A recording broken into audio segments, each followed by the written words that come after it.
Hello and welcome to today's episode on what is a very special week, and I wanted to bring you a special episode to celebrate that this week we have International Women's Day, and the theme this year for 2023 is all about embracing equity, which is huge. It's obviously such a massive and very important topic, and it's really about that process of being fair to everyone, whatever gender you identify as.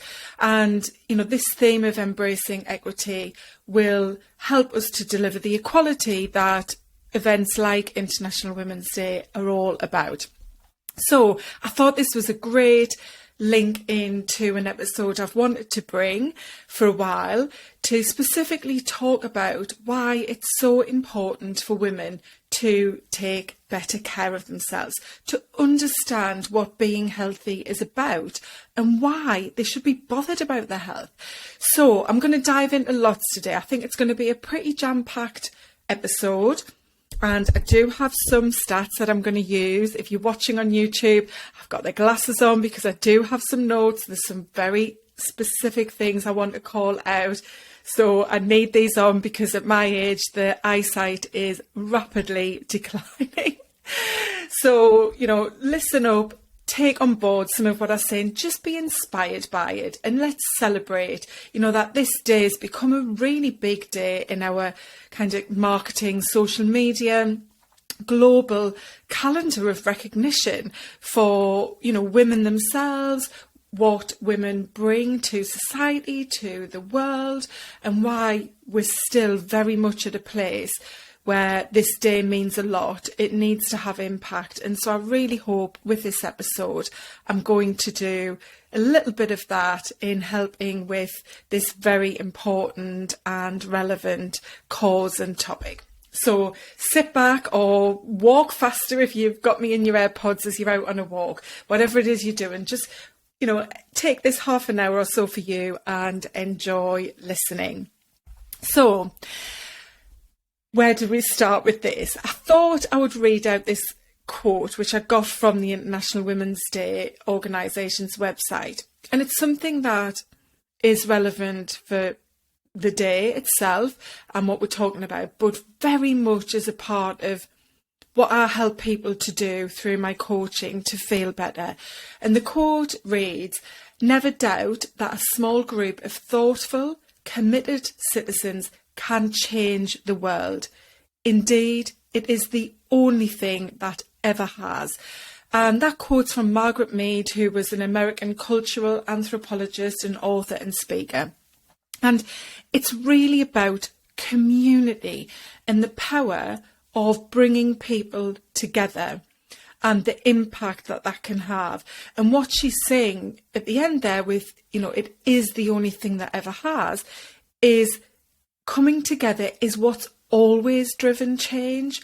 However small, big or great those changes have been, it's in the power of us together that we make things like that happen. And why I kind of, led it into what I do in my coaching and being healthy is because community is a huge part of creating strong well-being. It's been proven that loneliness is now possibly even the biggest impact towards early death globally, because as humans, we thrive on being accepted, of being part of a group, a community. It's something that I want to dive into more on another podcast episode with a guest to really talk about why it matters. Why should we always, look to be part of a group, a community in whatever way or form, shape, size that might take for yourself. But in this example, it's that, community is what's responsible for making change happen. And if you think about so many of the world's global shifts we've seen, whether it's, to make improvements or where it's hindered things and caused, even horrific things such as war or famine, that's always come from people coming together and making those situations happen. So in my programs, most of them are named collective. So I have the Mind Body Collective, which is my signature one-to-one program. I have the Healthy Happy Woman Collective, which is my group program. And I intentionally called those programs collective because it's about building a collective of people. And in those programs, I mainly work with women on the one-to-one. It's open for men and women. And I do use those programs to build foundations for the work that I do with corporates and their teams. But it's about creating change through enabling people to understand why their health and taking care of themselves is important, so that together, on the back of them working with me in whichever way they work with me, they go on to create change for others. I want that ripple effect. I want people to take on board what's happened to them, the transformation they've had and how they feel, and to share that with others. And that's what the collective's about. And that is so important as we celebrate International Women's Day, because it's very much about us coming together as a community, as a collective, to build power. Because when we are together in that way and we get powerful and strong, that's what drives change. So I just thought that was a really nice opening into the whole topic and how we're going to chat today about women and why their health and taking care of themselves is so important. Why we need women to feel powerful by being healthy. Now, obviously, it's important for every one of us to take care of ourselves.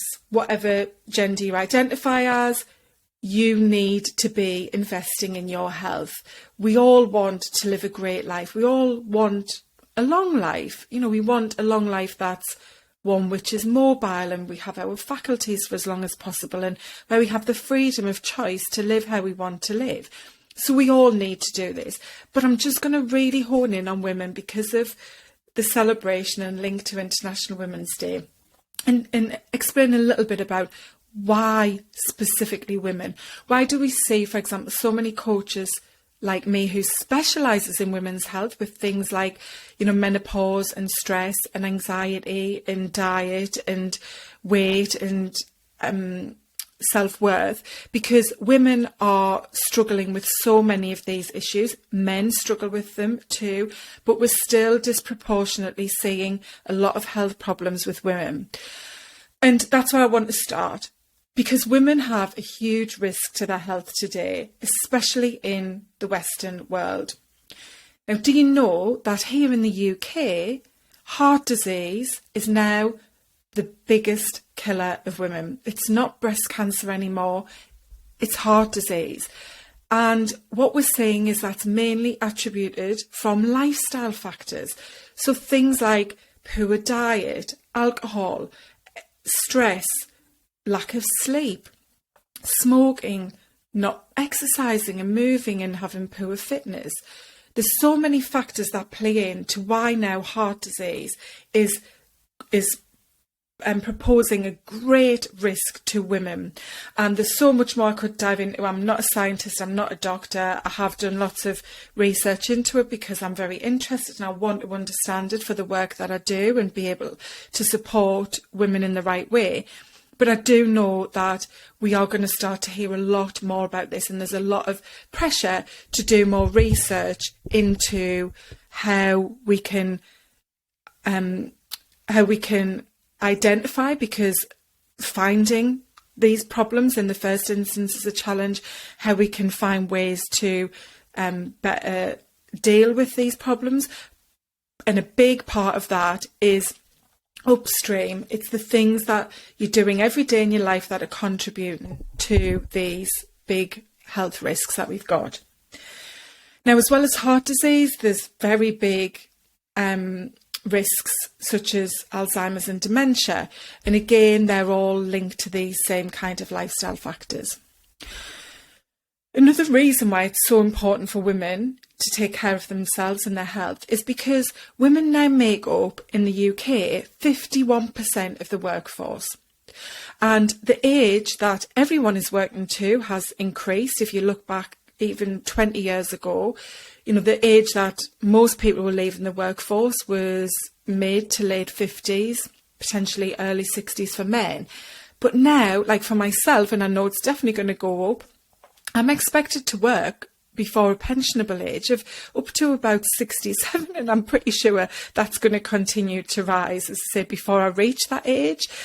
So, women have a much longer life in work that is now required of them, which was never the case before. Women are a huge part of the workforce, but they're also, hit with more of these health issues that I've mentioned than men, as well as other things such as, their monthly menstrual cycle, the menopause, pregnancy-related issues, endometriosis, things like that, which are very specific to females and do have a big impact on their ability to stay in work or to be consistent in work.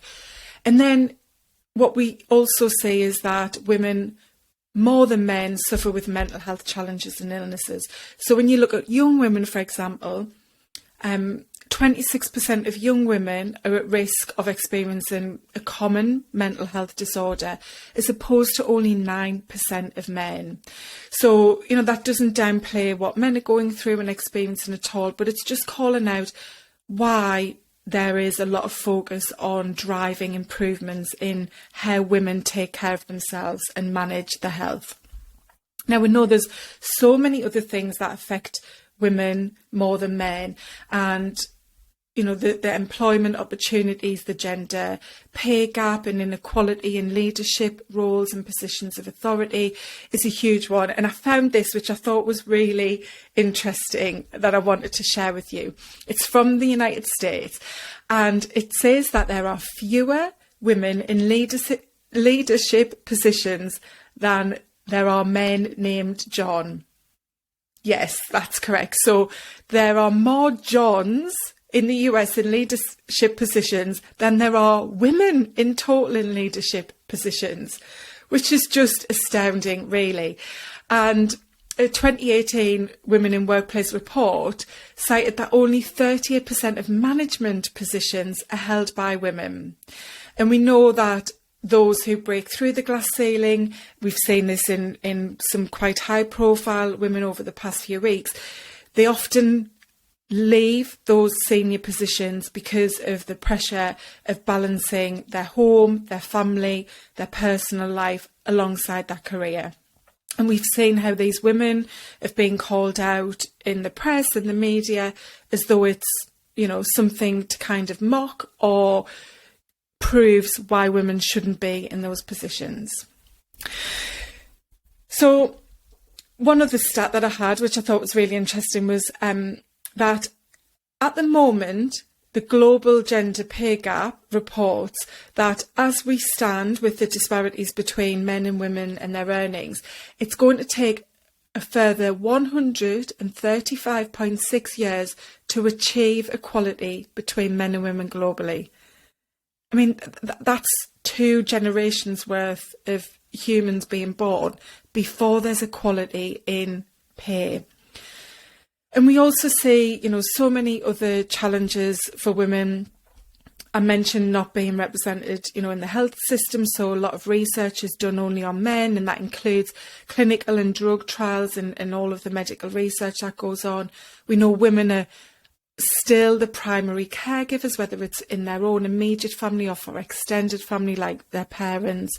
And across the world, 95% of countries are still led by a male head of state. So it's clear that as a global community, we've still got a really long way to go.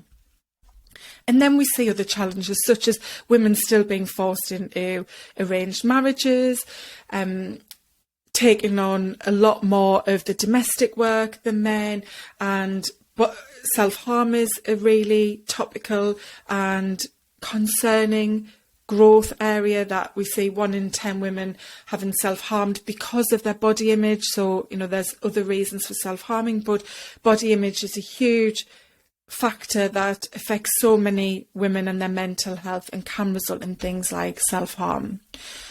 So there's lots of challenges that we still have globally as women where, we have inequality, and that's why this year's theme of embracing equity is such an important one to help move towards equality between men and women. Now, in this episode, I want to get right into why it's so important for you to take care of yourself. If you're female and you're listening, this is definitely for you. If you're a male, thanks for listening. It's going to be a value for you, certainly. And I think just to build more awareness of why there's this particular focus in today's episode on women as well. Because I want you to know that there is a power to you believing in yourself and valuing yourself. And I know that that self-belief and self-worth comes when you take care of your health. It's that simple. I know it's not simple to make happen. It's simpler than you think. And that's what I'm here for. That's what I coach my clients on and support them with. But how you take care of yourself, how you build healthy habits is, individual to you. It's your life. You have your needs and the things that will impact you the most. You have your commitments in life. And so what you can add into that, what you can create time for and build habits for is very individual to you. I always say there's no one size fits all approach. This isn't a recipe for a healthy life. This is about you knowing what will make the difference to you and finding those ways to take care of yourself. And then when you do that, you build and grow your self-worth, your self-belief, your self-confidence, your self-love, your self-esteem, and you feel assured. You know who you are and what you're about. And that gives a power that is unstoppable. And it is this power that is going to drive the changes we need across the world. Now, you might be hearing this and thinking, Nicola, I'm here in my little life in whatever part of the UK, or maybe you're in the US or somewhere else listening, thinking, what am I going to shift globally? What changes can I make? God, my life's hard enough as it is. I can't even eat 2 healthy meals a week. What is the point in me trying to do anything? Because it's not going to have a significant impact on anyone or the world. That's for sure. But I'm telling you that it is. Change has to begin somewhere, and it's the small steps that create the ripple effect, that create the tidal wave of change. That quote I read you at the beginning, community, collectives, people committed, coming together as a group is what has always led to change. Even think about it in your own life, in perhaps a work situation when you've wanted to change something. It might start with one person's voice, but that voice is then what's heard by others and what's grasped onto and considered, thought about, taken on board and implemented. And it's implemented usually by, even if it's one other person, those 2 people, the one who had the idea and the one who implemented, it's still a group. It's still, being the impact of someone putting themselves out there and thinking about it and putting it forward, that's then resulted in the change happening. It's always that way. So I want you to know that you do have the ability to make other people have a better life, whether it's those in your immediate family, your children, your partner, your parents, your siblings, your friends, your work, your business, if you're a business owner like me and you have a team, or you're just trying to impact people like I am through things like this podcast or, your marketing. You can have change or be responsible for change. You can make change happen when you believe in yourself. And I know that self-worth and self-belief comes when you feel capable and strong because you are taking care of yourself. You're doing things to build strong mental and physical health.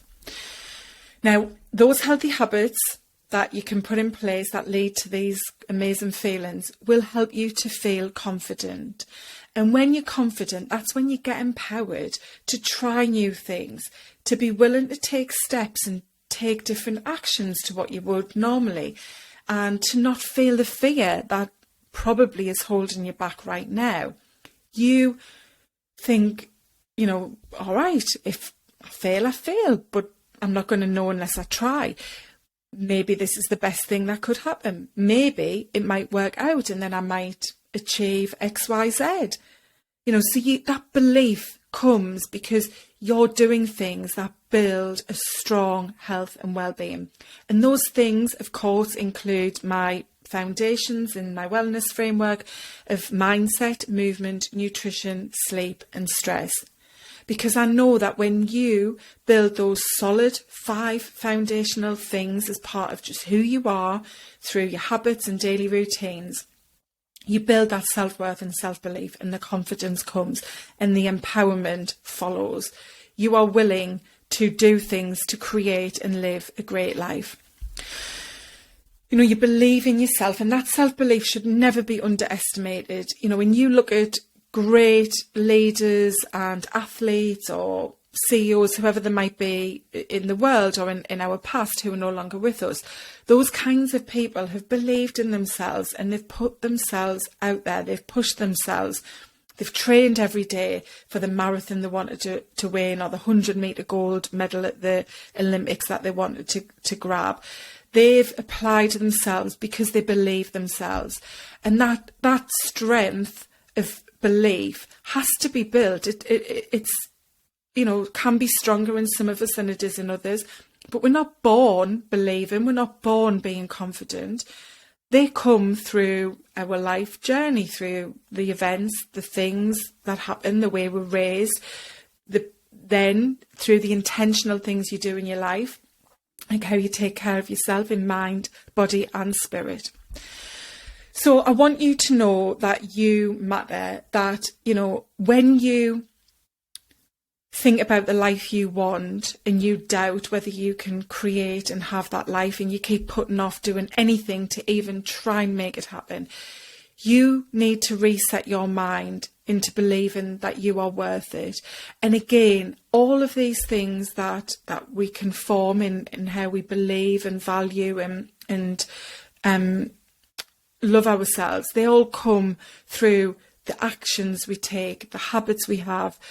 That gives the outcome, that's the output. So when we eat well, when we move our bodies, when we are aware of our stress triggers and how we respond, and know that we're getting good sleep because it's important to how we want to feel, and we have a growth, positive, optimistic type mindset, and we work on that, all of those things, in fact, continuously, there isn't ever a finish line. Then we build that value of knowing that we matter, and then we want to do things to drive change.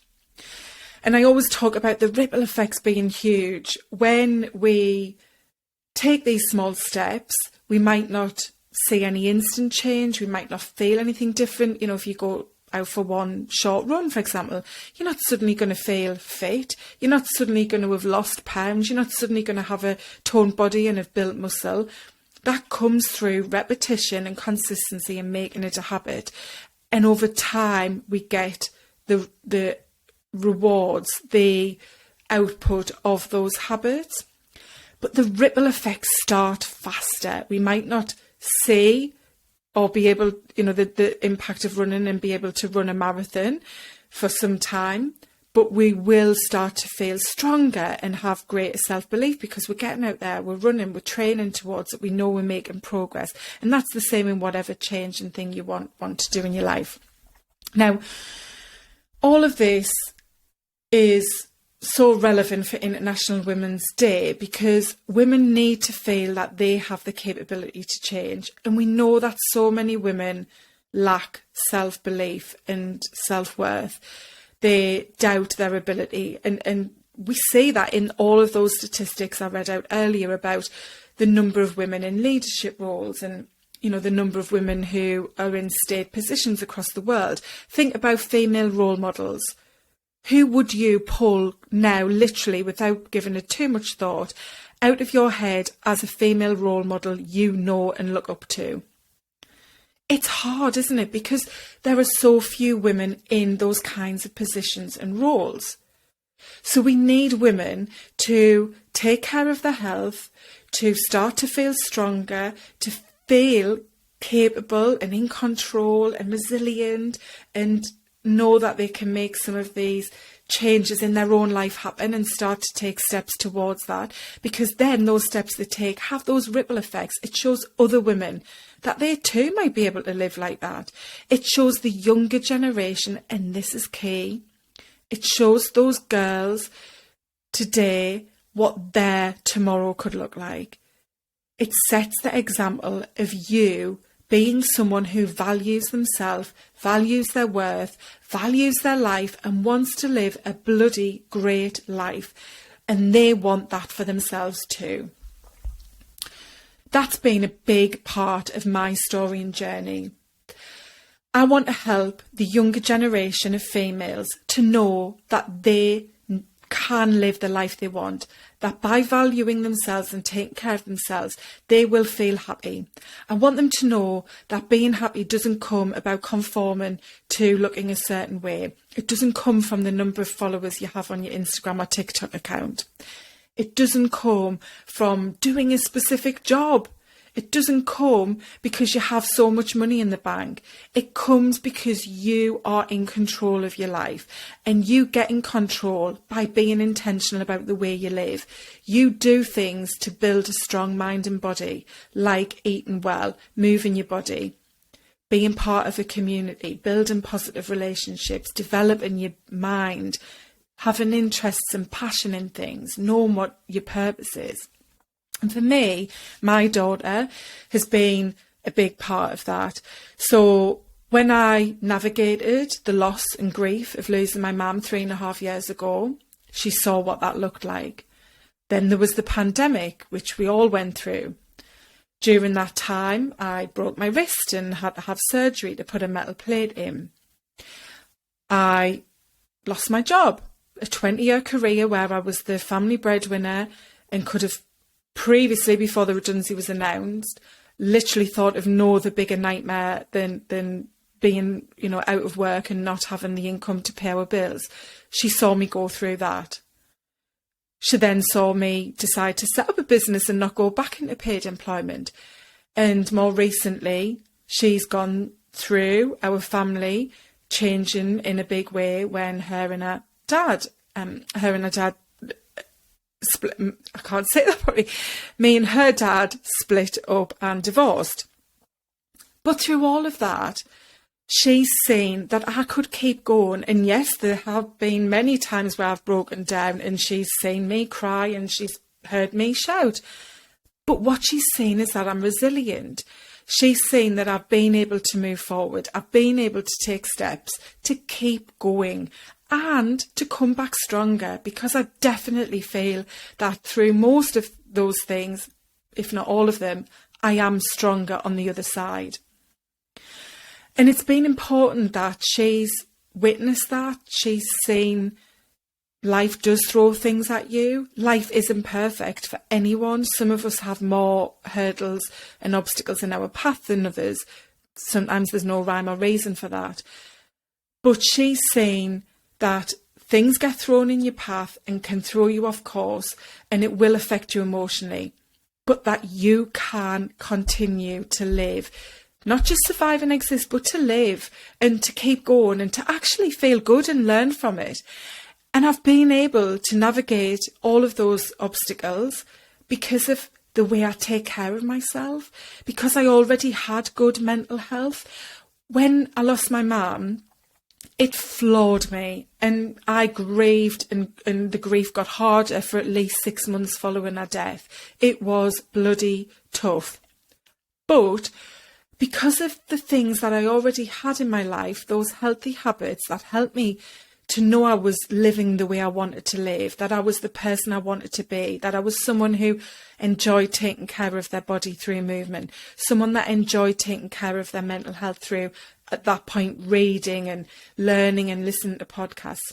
I was able to keep going, and I was able to know that it would get easier, that I would find a way to live with that grief in a way that didn't keep flooring me the way that it did initially. But if I hadn't been that person who took care of myself, I don't know that I would have navigated those things like the loss of a parent in the way that I did. And that's what's key, is when you take care of yourself, you build that strength and resilience. It becomes a muscle, so that, yes, grief hits like it would any other human, but you are able to start to build the pathways that make it a part of who you are. You can make it something that doesn't stop you from getting out of bed in the morning. That doesn't prevent you from going to work for weeks or months. Because when you feel strong and confident and know you matter, you really do believe in yourself and know that there's a way forward. You know that happiness isn't an end result. It's something that you can feel, even, for example, on the day that we had my mum's celebration of life service. There were so many moments that day that I felt happy to have had her as my mother, happy to have had that type of service and opportunity to celebrate her life, happy to share it with the people who were there sharing it with us as a family. Because happiness isn't something that you get when you get the holiday, the car, the job. That's more joy. That's, you're over the moon, you've done it. But the happiness piece comes when you value yourself. It's as simple as that. And when you value yourself and you live like that, it shows other people that it can be done too. Honestly, I haven't got a perfect life and I'm not happy and full of the joys of springs all of the time. But I do have so many people who comment on the way that I live and how I am, and people who've known me for a long time, the difference in how I am and how I live now to how I used to be. It's all connected. Our mental, physical health are connected to our happiness. And when we feel like that, they input back into building even stronger mental and physical health. So to kind of wrap this all up, I know I've thrown lots in there, lots of stats, lots of reasons why women specifically are the focus today and for International Women's Day, you know, what it's about, why women are still struggling in so many areas of the world in so many different ways when it comes to equality and equity. And I've thrown in my take on this, why, you know, women need to understand the importance of being healthy. They need to understand what being healthy is. They need to build the right healthy habits for them. They need to know that when they feel that way, they will feel empowered, resilient, capable, confident, and that will create change. Even if you don't use that to create something in your life like I have with the business and the vision I've got for this, you are doing enough to have an impact on others and make them change because of the way you live. So I want you to take three key things away from this episode. The first is that you are worthy. You can build your self-belief, value yourself, and create confidence. Confidence isn't something we're born with. We have to continuously work at it and grow it and develop it. But you are worthy, and all of those things you do will build resilience so that you can decide how you want to live and take those actions to make it happen. Secondly, you have a responsibility to lead by example, whether that's for your daughter, like I'm doing, your son, your sister, your mother, your family, your friends, your colleagues, the people you impact in your business. You have a responsibility to show others, especially the younger generation, why taking care of yourself is so important to living a happy, fulfilled and successful life. And the third takeaway is that happiness is linked to your health. You need to stop waiting for happiness. You need to stop telling yourself the story that you'll be happy when you hit the number on the scales. You'll be happy when you have X amount of pounds coming in every month. You'll be happy when you go on holiday to the Maldives for 2 weeks. You'll be happy when the kids are older and it's easier to navigate the childcare. You can be happy today. You might be happier when you have those things, and it might bring you joy in different ways and different opportunities and experiences and so on. But happiness is linked to your health. Well, when you feel strong and healthy and you know you're taking steps to build good physical and mental health, you're going to feel happy. And this is how we create the change and the shift in the narrative of what women are capable of achieving for themselves and others. So as always, please share any feedback. I'd love you to leave a rating and review if you do enjoy the podcast. And more than anything, on the theme of change and driving impact, share this episode with someone else. Just one person who might also share it with someone else. That's how we have a ripple effect and create a tidal wave to make significant and lasting, impactful change.